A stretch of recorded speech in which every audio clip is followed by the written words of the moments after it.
Yes guys, today we are ready to hit Sindhuli Gadhi. Kathmanduma chhau bihaन chhu बुढाबुढीको यात्रा हो. Let's see. Keep watching.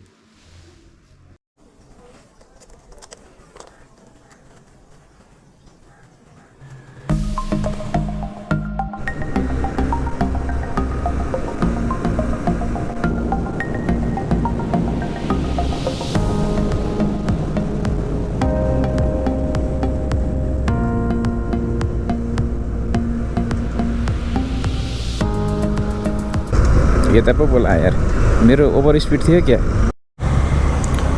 Over स्पिडमा पऱ्यो guys है. 60 limitations रह्यो यहाँ यो सूर्यविनायकसम्मको हाइवेमा. मेरो 68 भएको रहेछ. अनि उहाँले काटिदिनु भयो सिट. तपाईँहरू पनि यो रुटमा हिँड्दै हुनुहुन्छ भने सतर्क रहनु होला.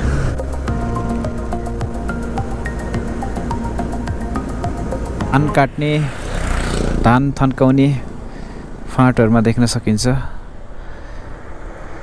कोही धान चुड्दै हुनुहुन्छ, कोही धान काट्दै हुनुहुन्छ, कोही हामी त अर्नी भन्छौँ, तपाईहरुको भाषामा खाजा भन्नुहुन्छ होला, खाजा खाँदै हुनुहुन्छ. फाँटमा झुलिरहेका छन्.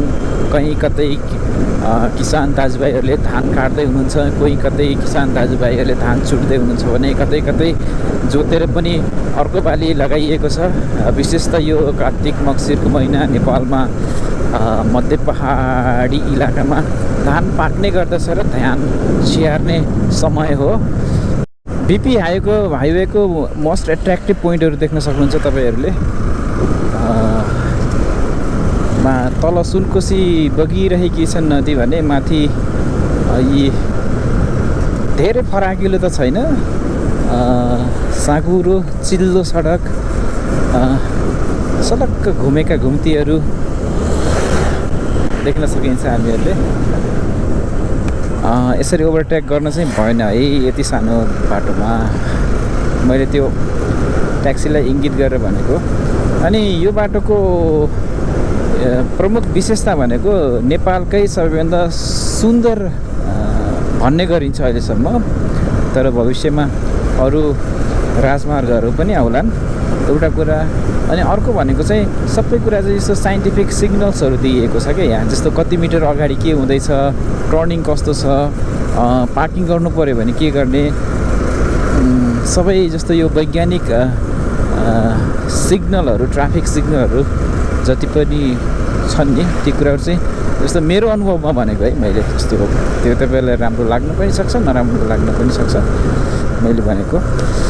यसरी यात्रारतका क्रममा हामीहरू अहिले यो बल्ल यो मुलकोट क्रस गरिरहेका छौँ र वी चेन्ज आवर प्लान. हामीले हाम्रो जस्तो ब्रेकफास्टको प्लान चेन्ज गऱ्यौँ र हामी लन्च नै लिने भनेर डिसाइड गऱ्यौँ. So hopefully will have a lunch at Khurkot. अझै पनि यहाँबाट 15 किलोमिटर छ होला, 15 किलोमिटरको दूरीमा छ होला. हामीहरू त्यति जस्तो एकदमै स्पिडमा गइरहेका छैनौँ. आनन्दले यो मौसमको मजा लिँदै, यो यी रमणीय दृश्यहरूको मजा लिँदै हामीहरू यात्रारत छौँ. तपाईँ पनि हामीहरूसँग यात्रारत रहनुहोस्. मुलकोट नानी हामी जाँदैछौँ. कस्तो लागिरहेछ? रमाइलो ठिक छ नि. मुलकोट क्रस भइसकेपछि हामी खुर्कोट जाँदै गर्दाखेरि बाटोमा देखिएको दृश्य हो यो. बाटो एकदमै रातो रहेछ. हामीले थोरै यहाँ रोकिने प्रयास गऱ्यौँ र म तपाईँहरूलाई 360 डिग्रीको भ्यू देखाउँदैछु. यहाँ राइट ह्यान्ड साइडमा साना जस्तो टहराहरू छन्, रिफ्रेसमेन्ट खानेकुराहरू पनि पाउनुहुन्छ. सार्वजनिक शौचालय रहेछ यहाँ. अनि यो क्षेत्र खुल्ला दिसा पिसाब मुक्त क्षेत्र रहेछ.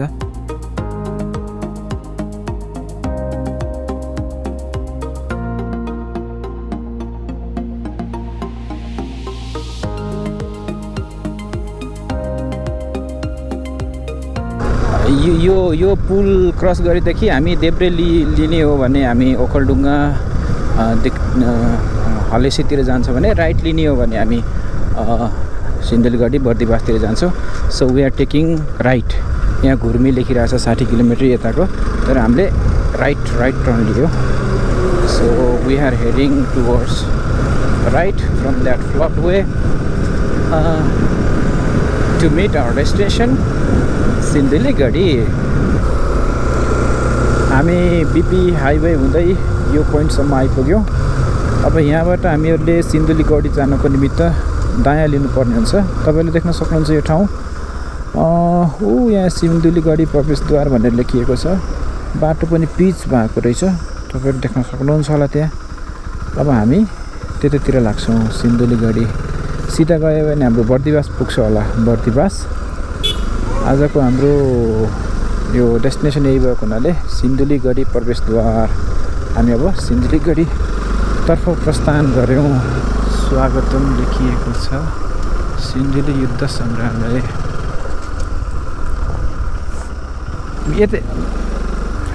रेजिस्टर गर्नु पर्दो रहेछ। ओके रेजिस्टर गर्छु। रेजिस्टर गर्नुपर्छ हो। टिकट कति 110 हो एकजनाको? दुईजनाको हुन्छ। ओके अनि यो हाम्रो त्यो त राइट ह्यान्ड साइडमा छ नि, त्यो के हो? हजुर दरबारलाई टिकट लाग्छ लाग्दैन? ए हजुर। सङ्ग्रहालय चाहिँ कता हो? ए यसैले काम चल्छ कि के हो? यसैले काम चल्छ। 110 भयो हाम्रो। ओके सङ्ग्रहालय के टाढा छ हो?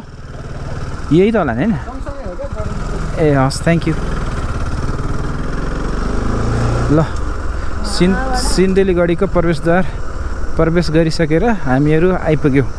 अब किलोमिटर हेर्दा यहाँ 54,231 छ। हामीले सबट्र्याक्ट गर्नुपर्छ किनकि घरबाट हिँड्दाखेरि कति थियो? 54,096 थियो। सबट्र्याक्ट गरिसकेपछि हुन्छ है। Okay let's park the bike over here. अनि त्यसपछि हामी यहाँबाट अगाडि जानेछौँ। अलिकति यहाँ चाहिँ चहल पहल देख्न सकिन्छ। ओके हामी पहिला सानो गढी गयौँ। सानो गढीपछि तल झरेर फेरि यता ठुलो गढी जाँदैछौँ। ठुलो गढी जानुभन्दा पहिला सङ्ग्रहालय आउँछ। म पहिला 5-6 वर्ष पहिला आउँदाखेरि त्यस्तो थिएन। यहाँ अहिले धेरै विकास भएको रहेछ। कति राम्रो है, नजारा एकदम राम्रो देखियो। यहाँ हाम्रो वीर पुर्खाहरूले अङ्ग्रेज विरुद्ध लडेको यो किल्ला भन्न सकिन्छ यसलाई। तपाईँ देख्नुहोस् है यहाँ सङ्ग्रहालय यो चाहिँ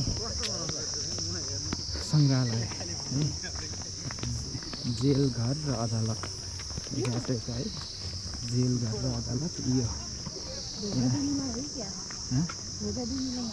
त्यतिखेरको जेल घर र अदालत सामान्य देख्न सकिन्छ। सामान्य म यहाँबाट चाहिँ मुभ ब्याक भएँ। यो 5-6 वर्ष अगाडि आउँदा यस्तो थिएन। केही पनि थिएन।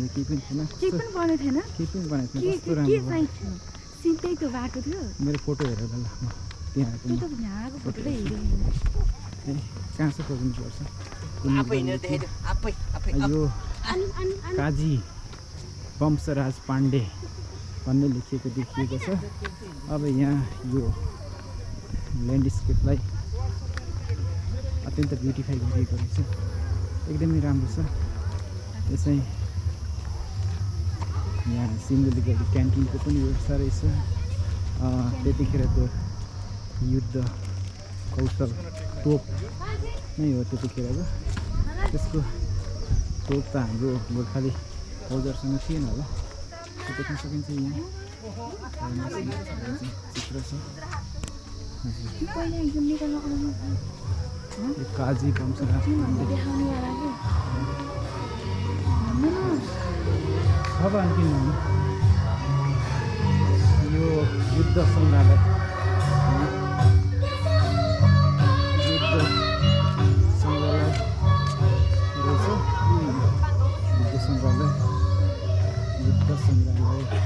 सिन्धुली गढी म्युजियम देखिएको छ।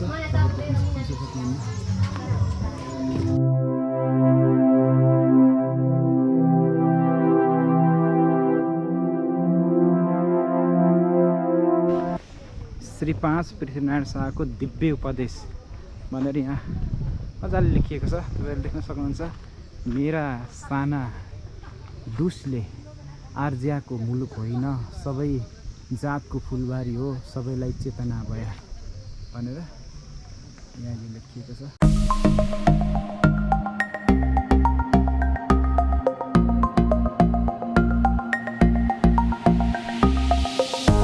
गाह्रो भयो भएको छैन, सिधै ठाडो उकालो छ है। अङ्ग्रेजहरूसँग लड्न बनाइएको किल्ला सिधै ठाडो त हुनै पर्यो है। ओके नाउ यु सी ठुलो गाडी, तपाईँ हेर्न सक्नुहुन्छ ठुलो गाडी। यस यो चाहिँ ठुलो गाडी हो।